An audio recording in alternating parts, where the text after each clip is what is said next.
Drogba indirdi ceza Snyder. Snyder gol! Allah'ım gol!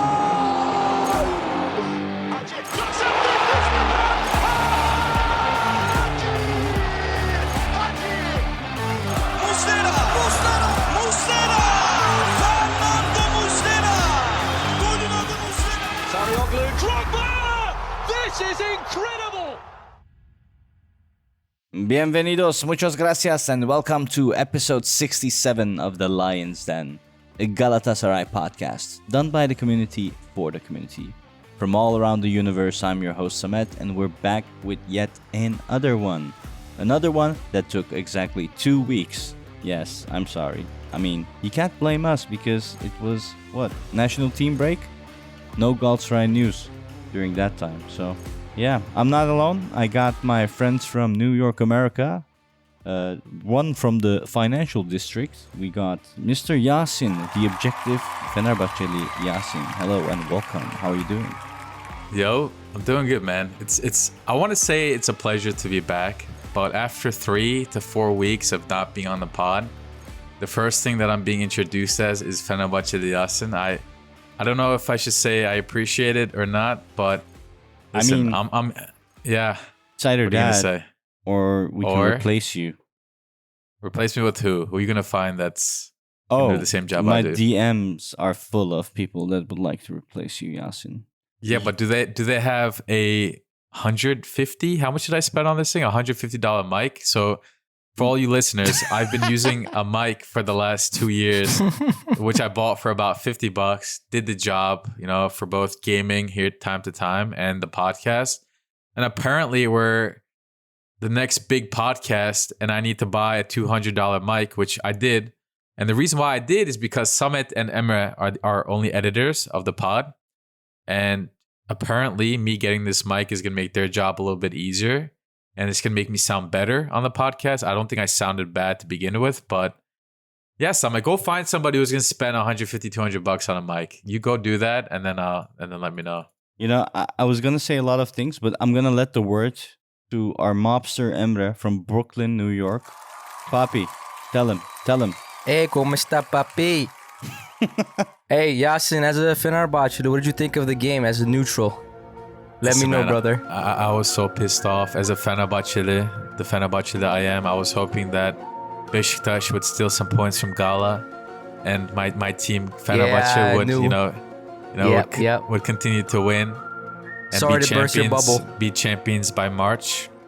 You know how it is. Just to be clear, Yasin, the mic change is not for me or Emre as editors. We don't care anymore. We just lob it in there, and it's about the listeners. They hear your mic ruffling, banging on the floor, whatever the fuck you're doing all the time with all these dumbass cuts and shit in between your speaking. But yeah, basically that. So now hopefully we won't have that anymore. Hopefully not. Exactly. My apologies. I feel like I'm being a bit rough on Yasin here. Am I, Emre? You're getting it out all at once because it's been a while since you last talked to him. He missed it, bro. Yeah, it's an explosion. Yasin, you can't leave me for 3 weeks, man. He missed fucking around with me. But listen, I was away from you guys for 3 weeks, but I was not necessarily away from every single listener. In fact, when I was in Turkey, I met up with one of our listeners named Brad. Brad, shout out to you, man. A fellow American from the States, like me and Emre. We met before the Copenhagen game, I believe it was, where it finished 2-2. So I was able to watch 2 games in Istanbul.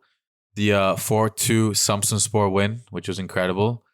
And then the Copenhagen game. That was my first Champions League game experience. Phenomenal. Nice. I do wish that we won it. It would have made the experience all that much better, but If you haven't had the chance, I recommend it to all of you. Now that Galatasaray's in the Champions League, what do we play? 4 games a year? What? Well, minimum playoffs. Minimum 4 games. Yeah. Yeah. We collected like record points for a playoff team. Really? Yeah. Like we broke the record on how many UEFA points you could get from playoffs, and that was Galatasaray. Wow, it's a good record, but not at the same time because you're playing playoffs. Mm-hmm. Yeah, so it's a bit weird of a weird statistics it was boasting I'll around. take any record that we break. It's good in our name. Yeah. Yasin, so how are our listeners? Like, how are they? Like, people? Like, are they cool people?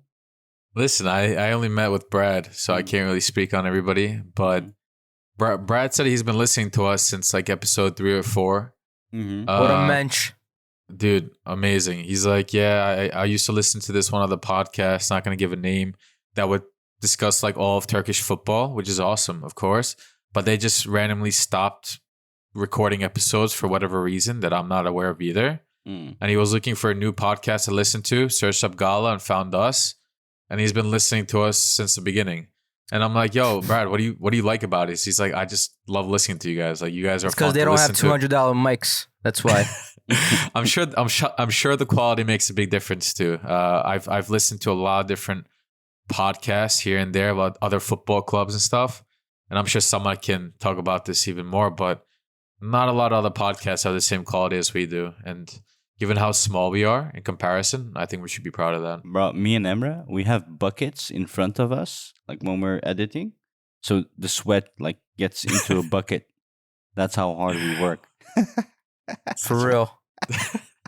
Yeah, so appreciate us. Go and I look like SpongeBob when he's dehydrated. That one episode by the end of editing, bro. I'm telling you.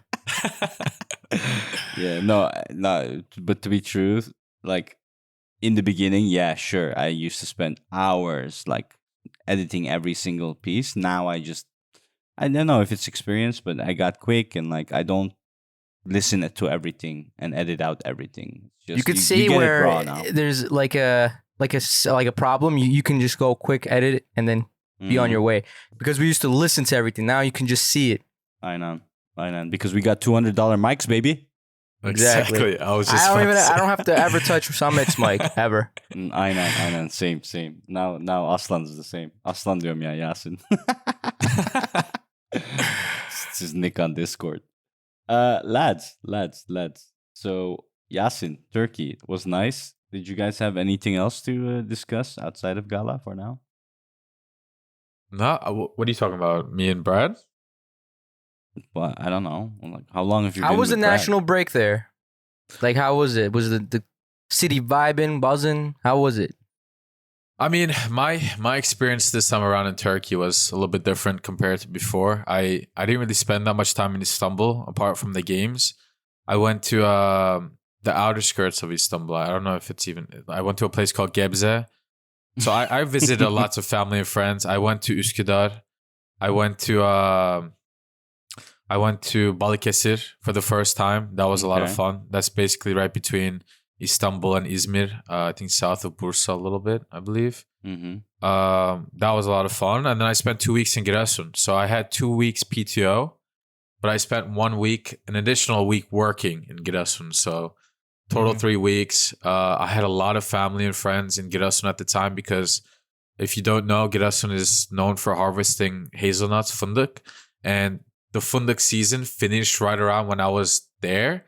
So like everybody and their mom was there. So it was good from the perspective of seeing people that I usually don't see. But no, I had a good time, man. It was relaxing. We were just talking about before, but going on a vacation for like 2-3 weeks and not having to think about work is superb. Like it's nice to just unwind a little bit. Yeah. Yeah. How about you, Emre? What about me? Nothing special going on? Nope, not right now. All right. But planning to go on vacation soon myself. All right, nice. Trying to get out of this New York cold. I can't It's stand the not city. that cold right now, man. It's not cold, but wait till you see when it hits Yeah. December. Yeah. And especially if it snows, good Lord. It's good the first day, but then it looks like crap the next day. Fortunately, though, I would say, Emre, tell me if I'm wrong, but it's been snowing less and less every year for the last 5 or so years, right? Yeah, but apparently this year, a special event is going to happen. That happens like once every 10 years. So Are I you forgot what serious? it's called. Yeah, I forgot what it's called, but it's like a current that comes Fenerbahce once. becoming champions? What? Maybe. No. Yo, guys, chill. Chill, dude. But whatever the thing is, there's going to be a new Once thing every 10 coming years. through. Fuck, man. Why'd you say that, Emre? Do you remember the blizzard in 2016, Yasin? Maybe. That was Trabzonspor, right? Okay. Fırtına geliyor. Anyway. Anyway, yeah, it's gonna be snowing, according to what people are saying, what these scientists are saying, meteorologists. So I want to get the hell out before that comes through. I should buy a snowblower, honestly. I keep telling myself I'm going to buy it in the off season, but I forget. And then the snow comes and You're it's such like a either sold cheapskate. out. Yes, and you're such a cheapskate. I'm not, bro. God, I'm really How not. many Tesla Look, stocks do you got? Oh, shit. Let's not talk about Tesla stocks, right? yeah, bro. What are we talking about? let's talk about Gala, bro. Come on. Yeah. No, last thing on my side, I'm coming to Istanbul, Alanyaspor and Manchester United game. So I'll probably meet Brad as well if he's still there. And if there are any other listeners that are there, hit me up. We'll get a beer. We'll get a chai or whatever. Yeah, I love meeting fans. So let's do that. Let's go to Gala news. Anything specific on Gala news you wanted to discuss, lads? I can start. Well, one thing I did want to mention is I keep hearing news about Okan Buruk getting a contract extension. Has that been confirmed yet? Bro, you and Okan Buruk's contract extension. Like I every want it to be fucking time. It needs to be done. All right, it's nobody constantly asking these coming. questions. Wallah, except for Emre. Yes. I thought I didn't listen to the whole talk that he had recently, but apparently he said like we've pretty much sat down with Okan Buruk and we're only discussing final details. It's gonna be 1 year. And Okan Buruk understands this because the current boards, like their time, Yeah, Yasin explained ends in a this. year. And we That's talked such a about this too. stupid excuse, though. Are It you, is and like, it's not, Do you though. get like money if Okan Buruk has a contract? Like that's what it sounds like, Emre. What- Emre's Bro, his manager. Does it make sense for you to have a coach that is doing this well and not have at least 2 years of a Bruh, buffer? He's Galatasaray inside out. He doesn't care, bro. He's like he'll put it on a napkin. It's fine. Exactly. Oh my God. Exactly. You don't want to take risks with this, bro. Which is dumb, by the way. Like business is business. I don't agree with that perspective. But hey, it's Turkey, and yeah, whatever. I don't know. Like, what do you worry about him? Like, if we sign him for a year and then a year later, like a big team. Bro, if Europe- Inter comes knocking on his door, you He think won't he's gonna go. say nah? Yeah, but here's the thing, Emma, right? Like, if we sign him to a 10-year contract, Well, obviously, I'm exaggerating. 10 years. And next year, Inter come knocking saying, hey, Okan, hope you're doing well. We want to bring you as a coach. We've liked what you've done at Gala. And Okan Hoca himself wants it.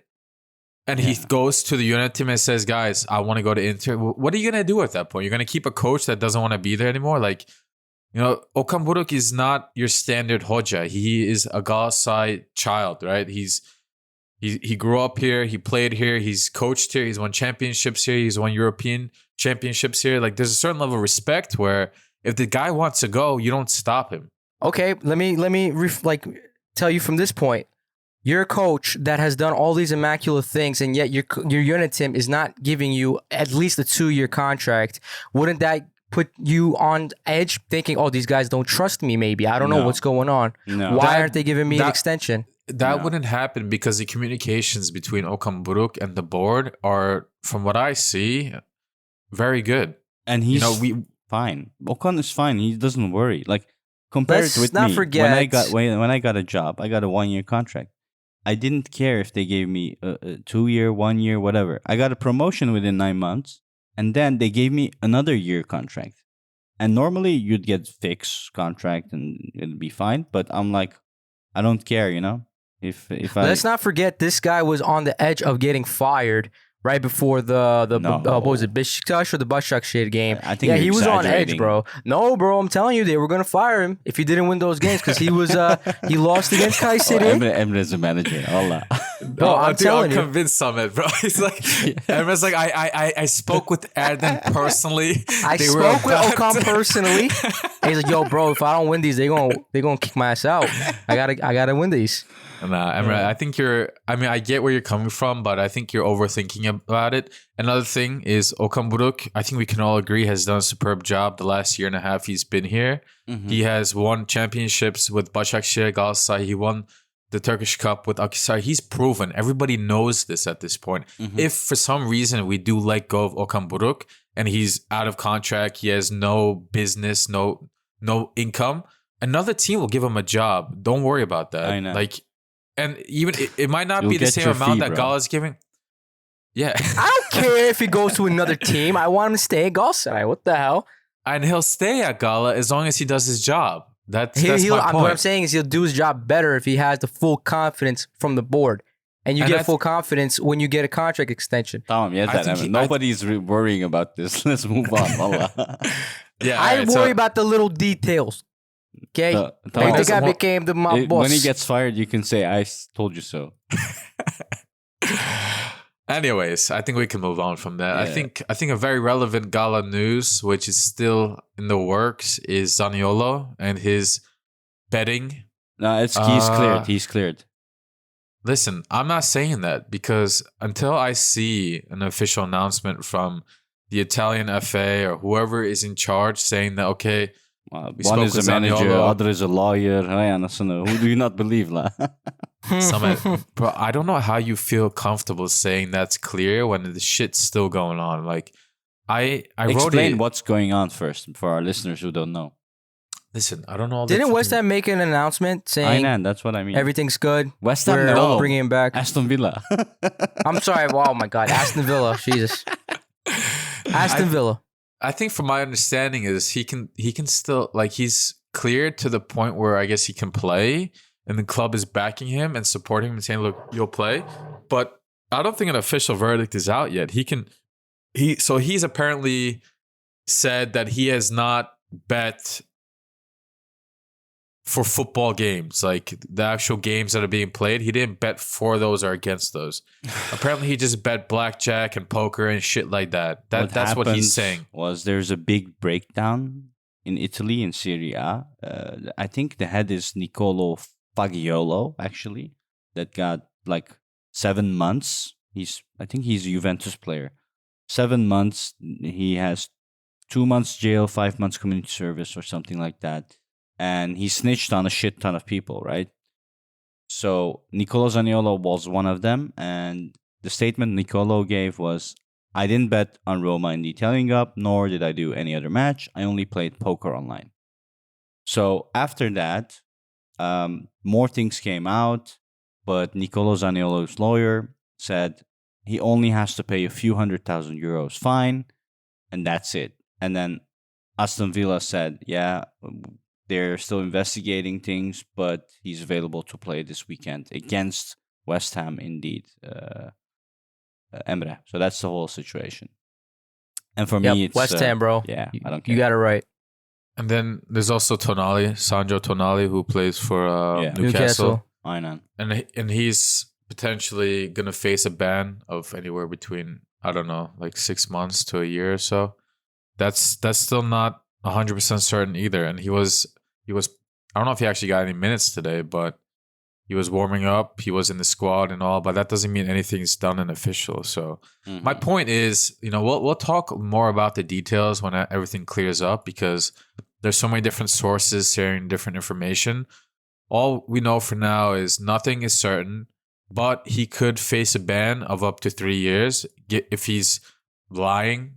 If what he's saying is different than what they actually find in their investigations, Zaniolo's screwed. And that affects us because the deal that we have with Aston Villa is not a permanent transfer. They have an option to buy him for 30-ish mil.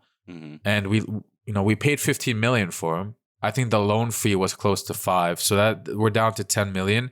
That's money coming out of our pockets. If he's banned, then Villa's most likely not going to buy him. And then who knows what happens after that, right? It's a win-win, honestly. If we sell him, it's a win. If he comes back, it's a win. We'll have a beast of a Well, boy. he can't play if he comes back. That's what the ban is going to be Exactly. If he comes back and he can't play, then what's the point, right? And I don't know how that affects his contract. Is his contract going to be frozen? Yeah. Or is his contract going to run out during his ban and then he goes for free? Then we're really screwed, right? So Wait, did we close off the contract with Roma? Did we officially buy him? I don't remember. for. Well, yeah. yeah, Of course we did. Yeah. Well, Otherwise, how would we loan him? I mean, there's one clause that they didn't fulfill yet, We have to do a friendly with Roma in 2023. Samet's so obsessed with this. Yeah. Bro, where Look at what I'm obsessed with. Look at what he's obsessed with. Look, yeah, but the thing is, it's important because it's a clause in the contract. What if they don't do a friendly in 2023? Does that mean that we don't have to buy Zaniolo? We can get our money back? Like, what does it mean? Who knows, bro? But I'm Is sure it it's an something optional that's clause? stupid. Yeah. I'm sure. I don't know. The cup doesn't explain everything in detail. Yeah. But let's move on from this. Mhm. I just want to say, and unless you guys have last comments, is if Zaniolo comes back and we don't make that 30 mil or whatever, there's a big difference in how our transfer window is going to go about next season. It's fine. We'll win the Champions League. We'll get the money there. Tamam. Okay? Believe. Alright. Neyse, I have more important news. What's that? Devrim Özkan, you know, the actress in Turkey, she was asked about Lucas Torreira. And Was she? Yeah. And you know what she said? She said What? everything is as it seems. So basically confirming they're in a relationship, right? This was a long time ago. I remember. Yeah. I Sorry, mean, we hearing haven't been hearing here for this. 6 weeks. 6 weeks, 2 weeks. So Wait, really? I didn't see this. Maybe I was in Turkey. it's yeah, you were. It's on our Twitter. You can have a look. Yeah, and Is this like? Is this something that's reported in the news, or did she like? Is there a I video have a for video. saying this? I'll link it right now. Here, there you go. They Where were she- together in Miami. Mm-hmm. I know. Oh shit! Good for you, Torreira. Oh, I see the pictures now. Damn, bro, sick. They look like they're holding hands too. Yeah, I know. Yeah, they're cute. Well, that's pretty dope. Yeah, she Where better, got some riz, bro. she better not break his heart. Yeah, for real. Yeah. Not gonna end up good for her if she does. And then people are calling their sons and stuff like Icardi and shit, which is weird. Look, I don't get. Look, I would get like if you would call your son Mauro, it's his first name, right? But why do you call your son Icardi, the last name of the guy? Because that's what Turkish people do, bro. Didn't they do the same shit for Drogba at the time? Yeah. They did it for Haji as well. You know how many people with the middle name Haji is out there right now? If you have the middle name Haji, hit us up on Twitter. Haji, but that's a first name. You could say Haji, or is It's it not as no la. Oh, maybe Georgia it's in my mind. Haji. I know. Oh my god, No, bro. but, like Fraud. people are called Haji, no? No, they're not. Holy shit! Yeah, see, that's what Haji did. Jesus. Jorge or George. George Haji. Oh God. Anyway, yeah, and then more news on like I'm following media, right? So this is all the Insta news and shit. Sasha Boy posting like Dragon Ball Z figures, like Majin Buu and Bro, stuff. come on. What is this, man? What? Let's talk actual TMZ? news, bro. Okay. TMZ, aynen. Okay, there's Oh, Okan Buruk statements. Do you want to talk about I mean, that? no, I think we can talk about our fucking disaster of the Galatasaray store that we have. So Oh, we I have have that- big rants about that if you want. you go on. No, speak I'll about let it. you first. I'll attach my rant to it. No, I'm sure everybody saw the jersey that we wore today in the Beşiktaş Derby Mhm. with the Çubuklu, the stripes. Phenomenal looking jersey. 100th year anniversary of our country. This is how we decide to, share that celebration. This new third or fourth jersey that we have. And it comes out for sale. It's been hyped for weeks, maybe a month or two. Everybody knows what it looks like. They have an idea of what it looks like. Galatasaray store teases it, saying it's going to come out on this day, Friday, for sale. They put it on the Gala store. The shit sells out immediately, like within the first hour or two, as if we're selling tickets to a game. Like, are you kidding me? There's fans all over the world. You always talk about how you have 20, 30 million fans. Every other year we add another 10 million to that number when we gloat about how many fans we have. Yet we can't order more than 200,000 jerseys or whatever the rumor is. I'm trying to buy jerseys for myself and 3 or 4 other people, and I can't do it. That's me. This is in the States. God knows how many people in Europe are trying to buy jerseys. And they say that there's stock available in some of the stores throughout Turkey. People are going to different cities just to find this jersey. How amateur could we be? I mean, Galatasaray store has been very amateur for years now, for as long as I can remember. Whether it's the actual products that we have or it's stock of jerseys that we have, this is a problem every single year. This is how the club makes money, and they can't keep up with it. It's a disaster, and I don't know if it's going to get fixed anytime soon. Yeah, that's a stock issue, sure, and the price is like what 2,700 TL, which is about like almost 100 euros. So it's not even like it's very expensive or very cheap. Well, it's right where Inter, Ajax, Milan jerseys are being sold at the same price, and it's getting sold out. Even in Turkey, it's getting sold out. So you have the potential to sell these jerseys because it's an awesome looking jersey. Let's be honest. So aside from the stock issue, the biggest thing I'm ranting about is the details. I get so pissed off about these small details. Like, first of all, they do advertising and you see the button is going to the left instead of the right. And then wait, someone didn't they address that to you on Twitter? It's bullshit. They said it's a woman's jersey. Well, I checked the woman's jerseys. It's the same. So one question mark there. Second question mark, you go on the website, you check, and you see the Turkish badge is more holographic, which is a different design than what's actually being delivered. And when you ask the customer service, they say, oh, you get delivered what is on the page, like as you see it. Well, you don't get it as you see it. It's basically whatever you have in stock, and you don't give a fuck about how it looks like or the small details. One thing I can tell them, they learned how to do the Champions League font. So they write the name above the number now when you select Champions League font. So that's a good thing. Good job for that. But then what do? The outrageous shit they do. They combine it with a Turkish Super League logo. Sixth. It's not supposed to be sixth. And then what do they do on top of that? GKN Cargo. Plus Champions League badges. Like, what the fuck? It's like a mix of Super League and Champions. It's like, it doesn't make any sense. So, yeah, I'm going to try and get an empty one and do it myself, basically, because they can't do it correctly. It is basically what I've known.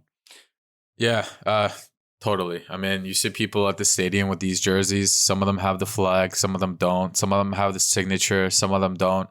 Mm-hmm. Some of them have the sponsors, some of them have the patches. The puzzle ones are really good. It's correct, at least. Are they? Yeah, well, yeah. No, I've seen it. They even the puzzle guys, the fake jerseys, they do it correctly. Yeah. Yeah, there needs to be a standard. When you buy a jersey, you have to know what you're getting. And I don't know. I think we fired the guy that's in charge of the Galatasaray store recently. Did we fire him or did he quit? Either way, he's gone, which is the most important thing. And then he goes on using the GS store Twitter as his personal fucking account. It's hilarious.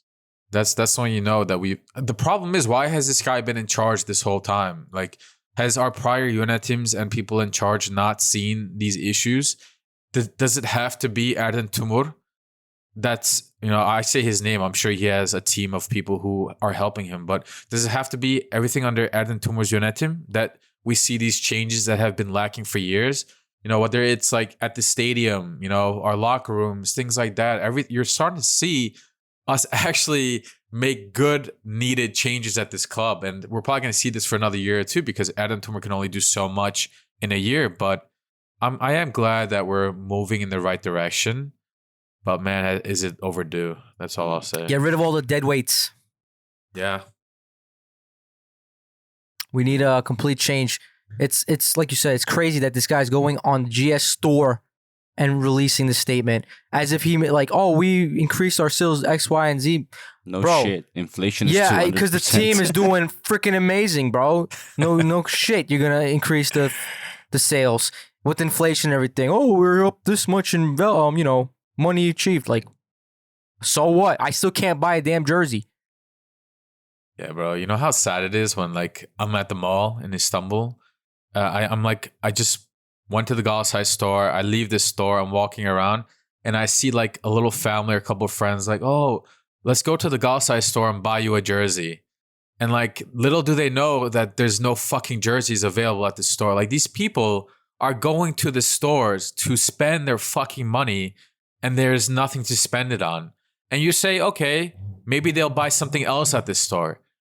Most of the stuff at the store sucks. Like the products are ugly. Hey, okay. I'm gonna intervene because the one thing I have to say in terms of positivity, the baby clothing is awesome. The quality and like, Okay, my yeah. child, my daughter has been like wearing that shit for the past 10 months now. She's 10 months, and it's so good. Like she sleeps in it, she wakes up in it.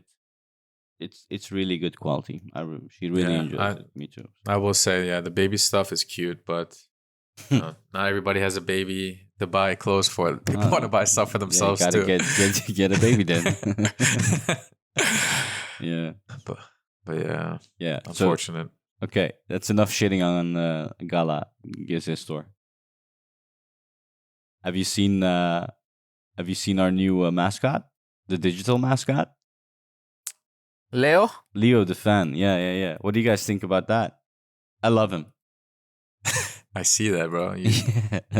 Man retweets him every single day. I know. Hey, Leo, if you're listening to us, give us a shout out on your Twitter, please. Yeah. I don't know if he speaks English though, but no, it's awesome. No, I like the idea. It's basically Galatasaray has posted a collaboration with a digital fan, like basically a lion in augmented reality, where he visits the store, where he vlogs, he makes edits, he makes pictures and whatever, and music as well. And to be clear, I think this is something that was started by an individual. If I look back on the tweets and the likes, so it's like it's been something that's been there already, and then probably presented to the board, and where the board say, hey, that's a good idea. To increase the social media presence and like to make things a bit like semi-official and shit on Beşiktaş and other teams semi-officially. It's a great endeavor, basically. So no, I'm enjoying it. I'm basically mostly listening to the YouTube songs, which is pretty good, and it does these lo-fi playlists and stuff with nice lion backgrounds, which I enjoy actually. I listen to it a lot. So yeah, now go ahead and subscribe to that if you want. You know one thing we didn't talk about? Tell me. You're gonna be, of course, Emre, but Erden Tumor went on Ospor and he kind of revealed a lot of yeah, there you go. He revealed a lot of unsettling news about TFF and their relationship with Ali Koç and Fenerbahçe in general. So we're already far in talking about a lot of things, but there's this one thing that he said that is really is not being the deal that it should have been is not big enough, if you ask me. Lale Orta, we all knew she was like an inside man for Ali Koç. We all knew that. She sent video proof of Matt Hakan's goal against Adana Demirspor being a handball directly to Ali Koç. That's like a breach of confidentiality. That's conflict of interest. And that's like, I don't understand how is that shike though? People are calling it is. What, like, why is it shike? is. Bro, you cannot go and get, if she wasn't caught, like she was caught then, imagine what else has been done in the VAR room that we don't know. Sending VAR records, is that shike? No, right? Bro, that is, you can't do that. You're not even supposed to go into the VAR room. That's supposed to be a place. It's not cheating though. It's not, bro, you understand there's a conflict of interest there. Yeah, sure. It's unlawful. It's illegal to do. Sure. But it's not what is that like? Bro, what else do you think that they're doing in that VAR room? You're not supposed to send any smoke cigarettes, drink beers. Yeah, wank off or something. I don't know. Just but you're not supposed to do that. That's just not. There's a big conflict of interest there, and it's not being made a deal that it should be. Like, it's not being talked about enough. If that was Galatasaray, bro, all hell would have been like falling loose right now. True. The problem for me is he doesn't have proof of this. Like, it's. I believe Erden Tumor. I honestly believe. He has. He does. He says he has. Yeah, he says that. She says that. They say that. Everybody always in Turkey says, "Oh, I have this, and I'll show it. I'll do it." I don't see shit happening. And you sound like Ali Koç, man. No, I sound like any objective fan who, for the longest time, my own club, like board members have been saying this. And as a fan, you say, okay, I believe him. He said he's going to say something, and you back them up, and you think they're going to actually do something and prove that they're right and us fans are correct about how we feel. And then they don't do anything. And then what happens? And then nothing happens. That's the problem for me. And it's not just Galatasaray either. Every club board member does this. And it's just comedy to me at this point, because Erden Tumur says he sees this, and I believe him. I believe him more than any other board member to this date. But if he doesn't actually have anything to prove and show publicly, then it doesn't mean jack shit. If I'm a Fener fan or Beşiktaş He says there's fan, records you can go and, like Tate, he said you can go and check and see for yourself. That's what he said. well, he should do that and show it on TV. You can't or do that. You Galatasaray can't get that. I don't think you're allowed to do that as a independent source. I think you need to, like, I think TFFA needs to do it themselves. Otherwise, then they'll ask, how'd you get these records, right? Well, if you're saying that it's available for other people to see it, then that's how he got the records himself. But my point is, like, him coming out and saying all these things, it's crazy. To your point, Emre, like, God knows what else, TFF is doing or not doing in favor of Fenerbahce and Ali Koç. It makes you wonder, and it makes you question the whole system and the honesty of it all. But if our board members are not showing anything as proof, then to me, it means very little. Hopefully, his threats on TV, his complaints, actually register to something in the background that maybe we still don't see. Maybe for all we know, TFF is like, okay, Erden Tumur, we get it. You have a point. We're going to work on these things. And they're actually trying to do something in the background that we don't see yet. Then hopefully that is the case. That's all I have to hope for, because there's nothing else for me to see. He wants, basically what Erden Timur is saying, audit everything. The whole league, everyone, every club, everything, audit. Yeah. Independently audit everything. And let us clean this league. He says he wants everyone. He says, do me first, and if need be, only me, so I can get rid of all this false accusations that are being constantly thrown at me by Fenerbahce's trolls and media team. That's what he wants to do. That's basically what he wants, and you can tell he knows it's not going to happen. Nothing's going to happen. It's perfect. Yeah. But that's, yeah. Anyway. Yeah, I know. Well, other important things he said was that we will establish like a gala group, like the city group, managing a fund to provide players more opportunity to play at higher level, showcase them. So there's like plans on that, together, of course, with the training facilities and stuff. It's going to be very interesting. He also stated that Nelson didn't want to extend his contract. He still has a 2-year contract left, but yeah, he has no intention to extend. Basically said that out loud. Yeah, and you know what Nelson did? He went on and what is it? When he was in Danish national team, he said things about he's not wanting to stay. Like, in the I don't want to get too much into that. Play, People blah, blah, like blah. when you're not playing, you're gonna say things like that. Sasha Bowie said similar stuff about wanting to leave to a bigger club. These players all want to just play, man.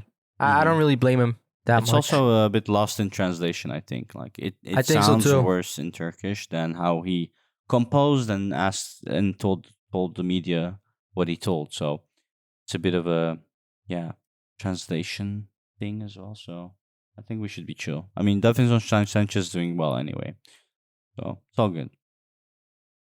Anything else important that Erden Timur stated? I think the main thing that everyone really took up is the whole VAR issue. But I think other than that, there's all the other things he said, but I think that's the most pressing issue. But other than that, I'm ready to get into the game, man. Mm-hmm. Oh, yeah. Yeah, we should indeed. Well, the last thing to highlight is, did you guys see the third jersey that was initially proposed? Full red kit. Yeah, it looks like a bra. Yeah, I didn't like it either. So I'm happy with what we have today with the third kit, although it's not in stock, unfortunately. But when I'm there, hopefully they'll restock it. So we'll see. Good. Then let's move on to the game. Who wants to announce what we did today? Yeah, Smith. You want me to do it? Sure. Yeah. All right. So, obviously, we just got finished playing against Beşiktaş at home. Score finished 2-1. I'll just go through the lineups, I suppose. Not that many changes, which is good. I'm all for changes and changing our squad, rotating, but now is not really the time to do that, and Okan did not. In the key at back, we had Muslera, obviously, from right to left. We had Sachaboy, Sanchez, Abdülkerim Bardakçı, and Hanelinho. In the midfield, we had Kaan Ayhan, who's been proven to be a pretty solid midfielder, and it's a plus that he's Turkish. Obviously, Lucas Torreira next to him. We had Tete on the right wing, Kerem in the midfield at 10, and Zaha on the left side with Icardi up top. No point in going through Beşiktaş's squad, but we did see a familiar face with Rashica on the left wing. Couldn't really do much. We'll talk about that, but I wouldn't be happy having to play against Sachaboy either. So that was our lineup. I to just give initial remarks. I'll let it to you guys speak more in detail, but I would don't have loved know Beşiktaş players. Like, aside from Rashica, that fucking name, and Rosier, I don't know anyone else, honestly. Come on, you know Jetson, Abubakar. stop. Abubakar. Okay, Jetson, Abubakar. Abubakar, Cenk Tosun. That's it. Mert Günok, the No. goalkeeper. I didn't even know it. Okay. Gezal, you know. Bro, it's like the African national team. That's why he doesn't know most of the names. Yeah, but how was our lineup? Like, was there anything different? Did you expect it? I mean, Ziyech is out, right? In case you guys are wondering about that. He was not a sub either. Whole ordeal he's- about he's- him as well. I mean, he's- he's he's- injured.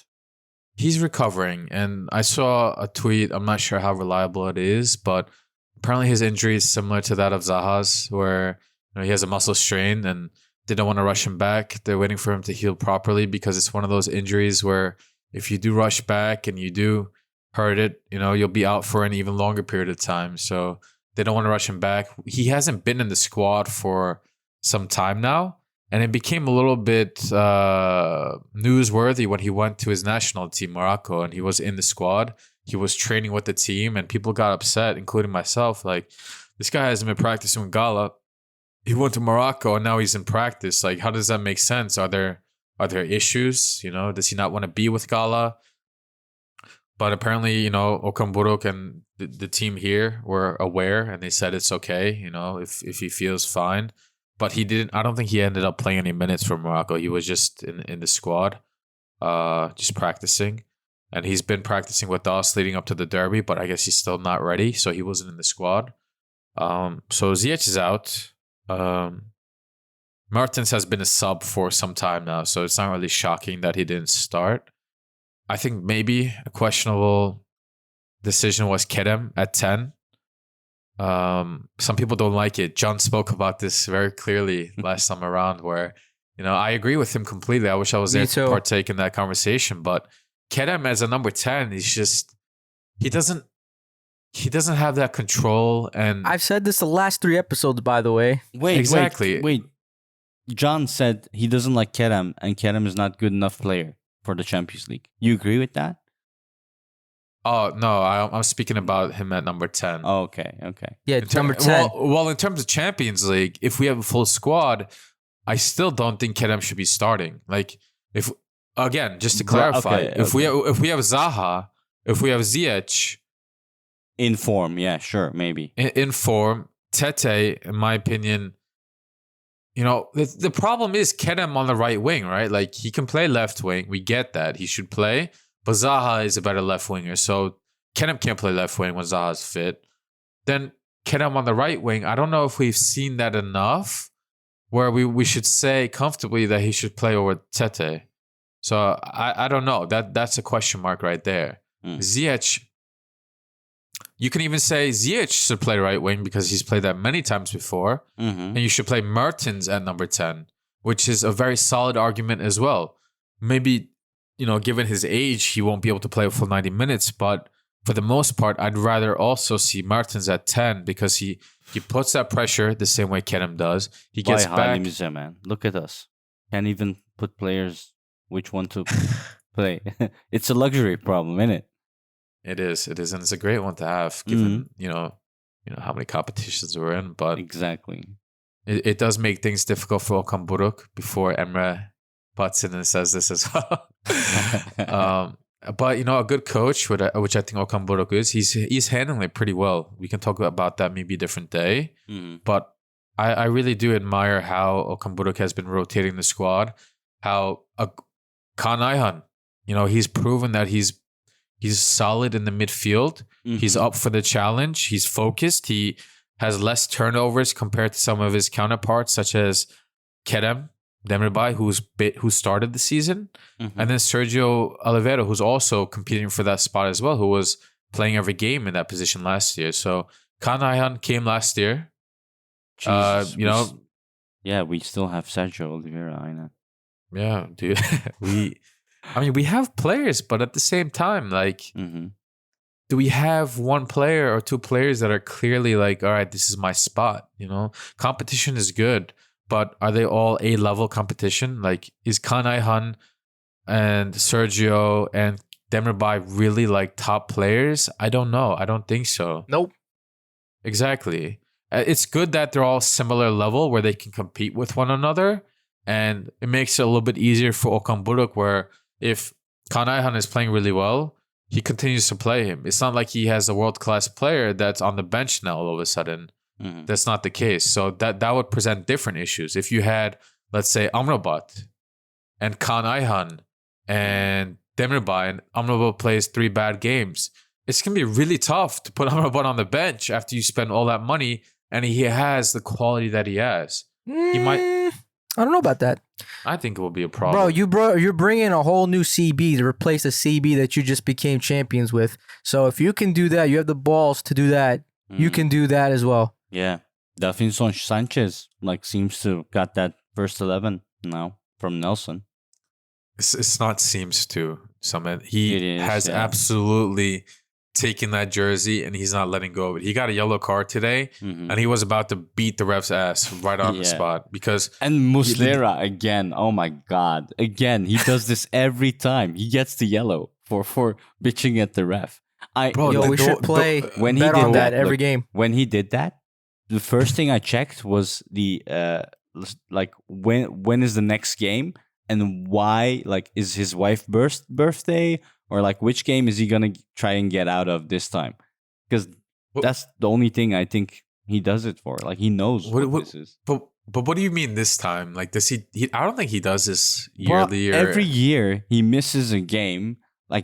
Knowingly, he does this knowingly, gets the yellow card because he's bitching at the ref. Every time it's the same. He's been here for what, 9 years already. He is a captain though.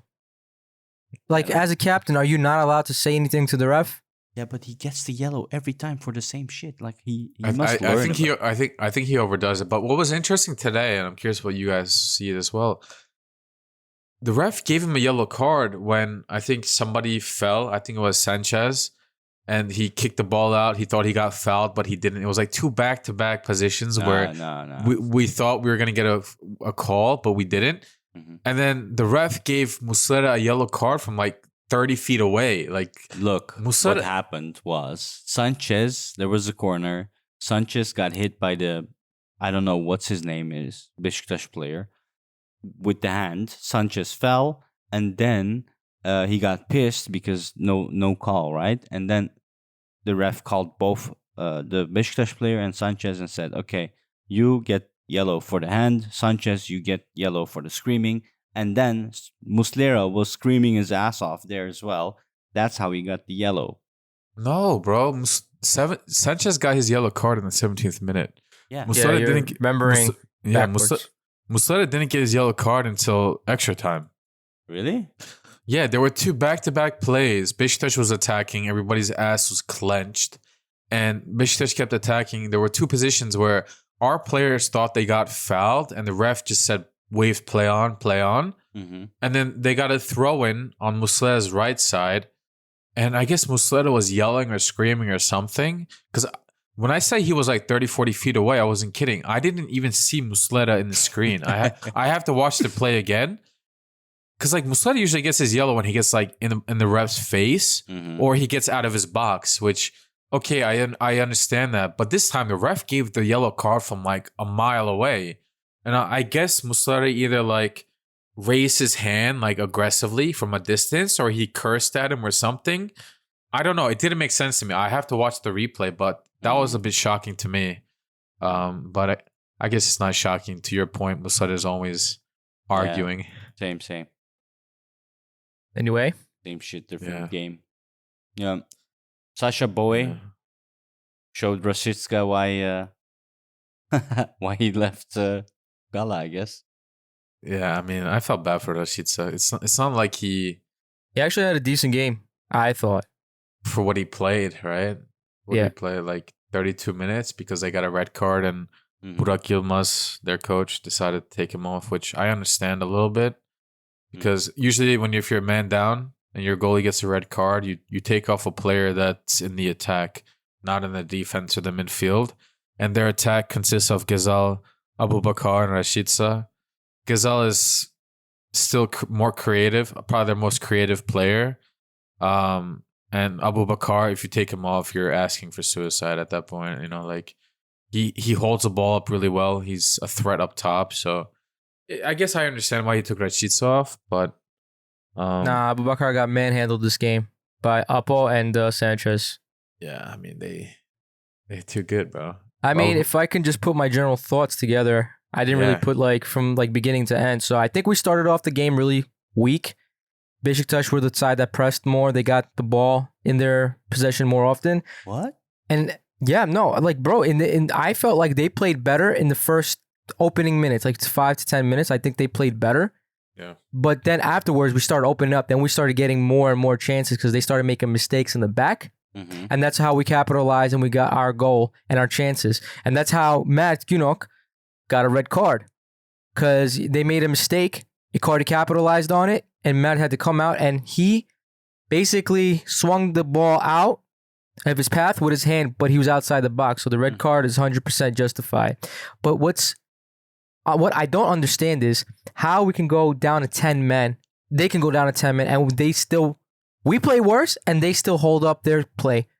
I don't understand. I'm looking at the statistics right now. It says we had 27 shots to 2 and we had the ball 52% to 48. Okay, the shots I understand, but how is it that we don't have a much higher percentage of the ball? I really don't understand. We make a lot of mistakes and it seems like if you look at the stats, Okan Buruk just prioritizes quantity over quality because we had a lot of quantity. We have a lot of attacks that just end up missing, going out, giving it away, et cetera, instead of just playing slower. Like to me, and this is what John and me complain about, like when we say we don't like the way we play currently. It's what I'm like, if I look at the statistics, every time, amazing. It's like Okan Buruk is bashing in amazing statistics, but the play, it's ugly football. And I'm saying this because like how I feel, what I see is we don't care about possession is how I feel. Pressing game, making sure we completely fuck the opposition's game by a pressing game that I have to say that's an amazing thing, right? We don't need the ball to score. We can just leave the ball, press the opponent, force them into a mistake, and from that score, and from that gain statistics. It's not like we, like Fatih Terim, have possession or have a block of defense which is fixed and solid, you know? Like, it's a pressing game and off-the-ball movement. I mean, sure, it's a tactic. I don't mind it. It's fine if you win games like this, sure, but I cannot say, like, ever since he's our coach, I cannot say I enjoy our football. Maybe one or two, like, a handful of games, I could have said that. See, I don't agree with you guys on most parts, but when your opposition is down to one man, that's when you really should be pressing the brakes and just taking your time. Instead, we're forcing overhead balls nonstop, giving it away, giving them easy possession. That's how they ended up with 48 possession, because we just gave away so many. Like, how many times did Oppo try to do an overhead pass and it just ended at their defense or their keeper. Plenty of times. Like, why do you need to do that? Why are you creating extra stress and extra like effort on your own team, right? Their mind was also on the Bayern game, honestly. Like I said it in the chat. No, that's true. When they That's got true. the red card, I already said this is not going to be good for us, the red card. Right. After they got the red card, they just stopped, bro. The pressing was not there. I don't think they made like, especially the second half of the game, I don't remember them making much of a issue when it comes to playing out the back. Eventually, they stopped doing that after the Torreira penalty scare. And what do you guys think about the penalty for Icardi? The penalty shout. It's he's foreshadowing every goal, Icardi. Like every time he makes, like, did you see that he was 1-on-1 with the Beşiktaş defender and he forced his way onto the ball. He got the ball. He shot. Of course, he missed. And that's like, I was like, okay, I put my timer to see like when the goal's going to come, because that's usually how he foreshadows it. He misses a sitter and then somehow he scores a goal. Like, and again, I know the position you're talking about. He wasn't going to, even if he scored, it was going to count, not be counted because it was offside. Oh, yeah, maybe. Yeah, possibly. No, I don't know. No, I remember watching that. I was like, oh, that it's offside. Never mind. Yeah, but Icardi, he's just amazing. It's, again, my wife watching me say pretty shameful things for another, married dude, you know? It's weird. Questioning your sexuality? Probably, yeah. Yeah. I just want to say I agree with a little bit of what Samet said too. I'm not really that satisfied with how we're playing. And I feel like it's a common theme where we're counting on the other team to make mistakes, and you can argue that's part of our game plan. We're not counting. We're forcing them to make mistakes, and that's the game plan, right? You're forcing them to make mistakes, but like the mistakes that Beşiktaş made today, which allowed us to win, was very amateur. I don't like any other day. I don't expect Beşiktaş to make the same mistakes that they did today. I mean, some of them were just really amateur. Man United did the same mistakes. What are you talking Same about? thing. I mean, United made the same mistakes too, but we do try to play better though. Like, I don't know how many times you saw, like, it's either the last pass or the last corner or cross.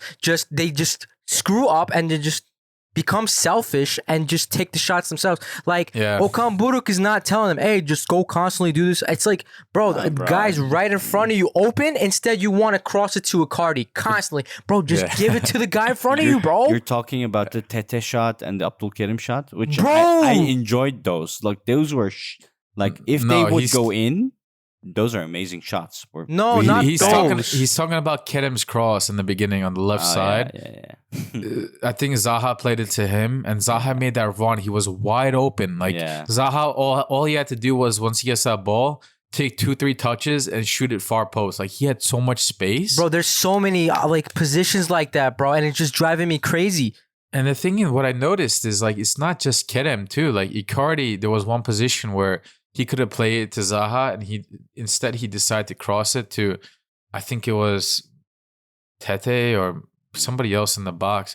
Like, Zaha is open so often. I don't know why we don't make it more of a conscious effort to find him. And this is why we need Ziyech, bro. Ziyech as well. I mean, Ziyech, I think will do a better job with this just because of his ability to find those passes. That's what I'm saying. Yeah. In the beginning, I think Ziyech will still be after a little bit more of the, I don't know. I don't want to assume anything. Ziyech is definitely necessary, but I would like to see more of a conscious effort going forward to find Zaha. Like, every time he gets the ball, he's able to get out of tight spaces. He's able to find the right pass. Like, if a player is consistently playing that well of a high quality, like, you got to find him. You got to feed him so he can get the goal that he deserves. Exactly. Like, Yasin, before, we used to have a problem playing out the back, especially last year. We couldn't do that for shit, right? But this year, we can play out the back. It's like everything to the final third is good, and then on the final third, we just screw it up, and that's what's driving me up the wall. Like, this game should have ended at least 4-0, 4-1. That goal we conceded, Angelino's amateur as hell, by the way. Again, another goal we can see because of Angelino's mistakes. Anyway, but like we do everything fine up until the last third, and then we just screw it up. It just becomes so discombobulated. Everything's so unorganized. Like we've done this before. We've done well. Like in the United game, we had pretty good attacking like threats that we couldn't capitalize on. Like Kerem, the Copenhagen game, bro. We played really well that game. Like we had a bunch of chances that came from pressing and from playing out the back. But for some reason, this team just cannot finish the damn ball. Like, cannot leave that ball into the net. And I think we really need to focus on this because right now we're prioritizing quantity over quality. Yeah. Other than that, yeah. You guys think Nelson was mad this game? Why? Well, think about it. He didn't play. Look, he didn't. Not only that, Sanchez was on a yellow card, bro. Okay, he had a yellow card, and with Abu Bakar, he could have easily forced him to get a yellow card, another yellow card, and you're down a man. And with the way Beşiktaş played better than us for a good portion of the second half too, you gotta admit, they just couldn't finish. They couldn't find the last, pass like we did. But I don't know. I thought they probably, like, if I was a Beşiktaş fan, I would be happy with how my team played, even though I was a man down since the 30th plus minute. Yeah. Right? Yes. I mean, they're also mentally used to it as well, which is funny. It's almost a meme because they turned around. What was it, like 3-0? The Fenerbahçe game. What was that score? What was that score? Do you remember that they turned around? It was 4-2. 4-2, and they made it 4-4. What was No. it? What are you talking about? The game that they turned around Fenerbahçe when they were losing with a man down. 1-0. I forgot who missed the penalty. I think it was Valencia. He missed the penalty, and then they came back. They tied it. Then they got 2, then 3, and then 4, and then Irfan Can scored the second goal, but it didn't mean shit after that point. So yeah. No, like, that's against Fenerbahçe. You don't want to. They've done that twice to Fenerbahçe. So yeah, we're not Fenerbahçe, Yasin, just for the record. Yeah. My point is they're you might be used to a Yasin, but we're not. My point is they're mentally like have the belief that even if they're man down, that they can still do something. And at first, I thought it was a meme. Like I was like, when it became 10 men versus 11 men, I'm like, I was not worried. Samet obviously messaged us like, hey, like, I don't like this. I was going to reply like, what the fuck are you talking about? Like, we're playing at home and we had most of the control. We should be able to finish this game out. We had a lot of chances even before the goal, that we should have scored. I thought I was going to continue like that, but clearly I overestimated. You should know better as well. Sometimes red cards don't work the way they're supposed to work. I don't know how to explain it. It's weird because it's like you're more alert. You push. You sit back a little bit more. You try to make less mistakes. Okan plans the gameplay to play against 11 men, and when the other team is 10 men, they're going to play differently. They already sat back and went on the counter, but when they were 10 people, even more. And I don't know, it has also a mental effect, I think, on players. Like when you're on the field and they got a red card, you play differently if you want it or not. On top of that, you have a Bayern game that you're looking forward to on a Tuesday. I think all of that combined made the guys a bit more relaxed. And when we got the 1-1, that's what I hate. Just why are you waiting for that one goal and then everything? Yeah. They passed and tiki-taka again. It's like, oh, well, we got to, increase the threshold just a little bit. Find the second goal. Yeah. I'm glad they scored when they scored. Yeah, exactly. I'm glad they scored when they scored. Can you imagine they scored in like the 85th or 90th minute, man? That would have been a heartache. Well, we're first, top of the board. 1 point ahead of Fenerbahçe with one game extra. Fenerbahçe is playing against who? Next I think it was Hatay, no? Tomorrow against Hatay. So yeah, Hatay is currently where on the leaderboard? They are 5th place. 5th place? Yeah. So okay, they might be able to do something. We'll see. But yeah, they haven't lost a game this season, which is kind of crazy if you think about it. Oh really? Yeah. Interesting. Yeah, but focus on Bayern München Tuesday, boys. Damn, like I don't get excited for Super League games, like even the Beşiktaş derby. Yeah, right. Like For normally, yeah, a derby you get excited Manchester. like a week before, Yeah, I but know. It's just different, man. Manchester hit different. Like God, Manchester United game. That was like I was like that penalty he missed. I was on the floor in front of the TV, and I bet every Gala fan was like right in front of the TV, like saying something, begging, praying, whatever. Like I've seen many videos because I was in the same situation, and like when he missed that goal, I was on the floor for a few minutes, and then he scored afterwards. That's what I mean with the foreshadowing as well. It's just so weird, but yeah. And Bayern, it's gonna be mental as well. I hope our stadium's gonna I'm be so happy full. that game is at home. First game's at The home. first one. Yeah. And all of the signs are aligning into our favor For now. for now. 'Cause- Because Mazraoui is suspended on Bayern side. The national team had to travel long distances. They have a shit ton of injured players as well. They're not the old Bayern they were. So if it's any time, it is this time to beat Bayern München. And with that said, like, what do you guys think will happen on Tuesday? You know, you guys saw at the end of the game, Icardi was limping, and it's everything like lies on him because he is such an important factor in this team. Whether it's play, especially mentally, because when you have someone like Icardi on the field, the people around you can believe like, yo, we have Icardi, we have the ability to win. He could pop off any minute and score one their goal. As long as we play good as a team and we support him, we can win. But if you don't have Icardi on the field, you're not gonna feel as confident. It's like when you played those Mahalle matches, right? Those and then when you had that really good kid on your team, you'd be like, all right, we're gonna win, right?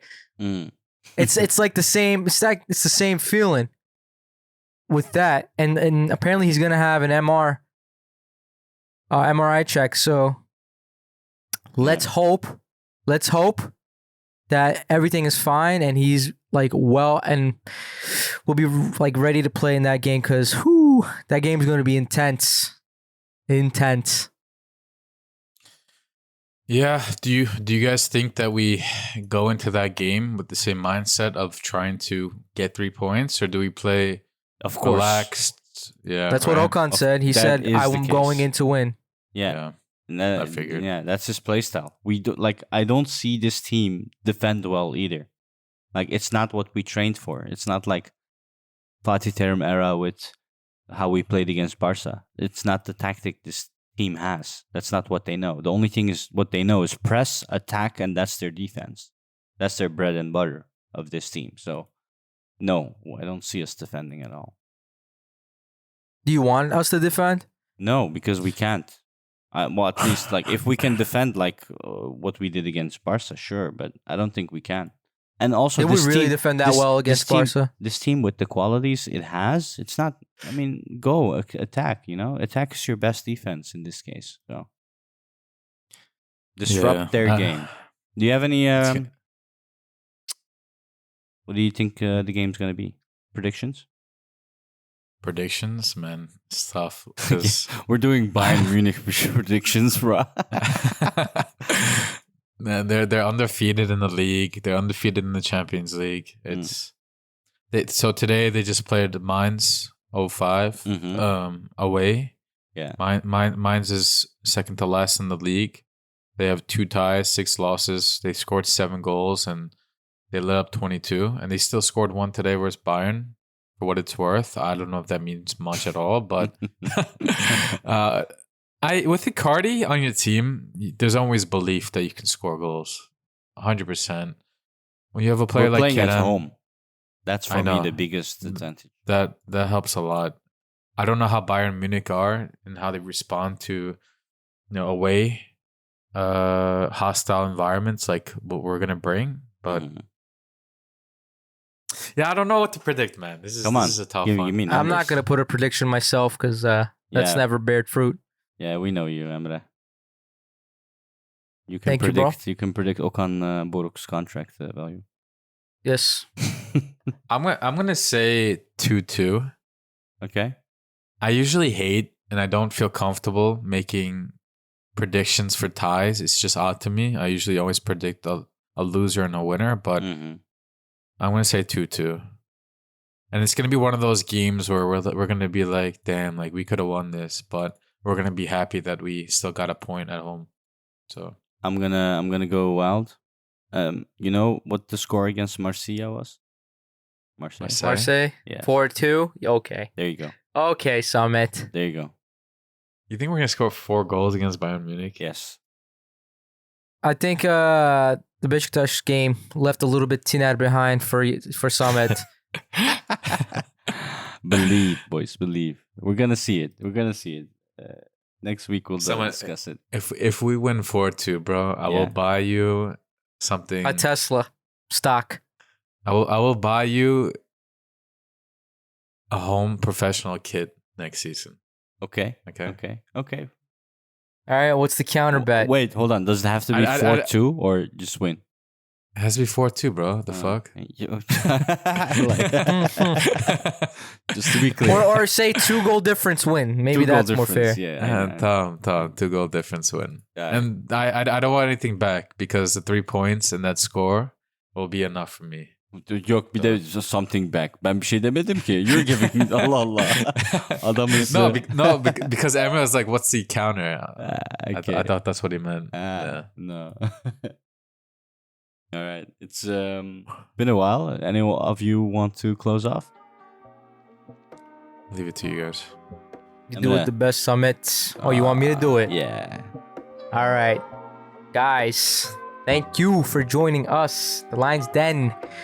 If you guys want to talk to us, come talk to us at The Lions Den Discord. You can get here by reaching out to us on Twitter. You can get your very special link yourselves. All you got to do is hit us up.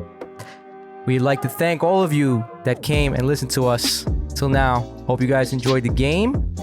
And we look forward to seeing you after the Bayern Munich game. So till then, peace out and take care. Love y'all. See ya.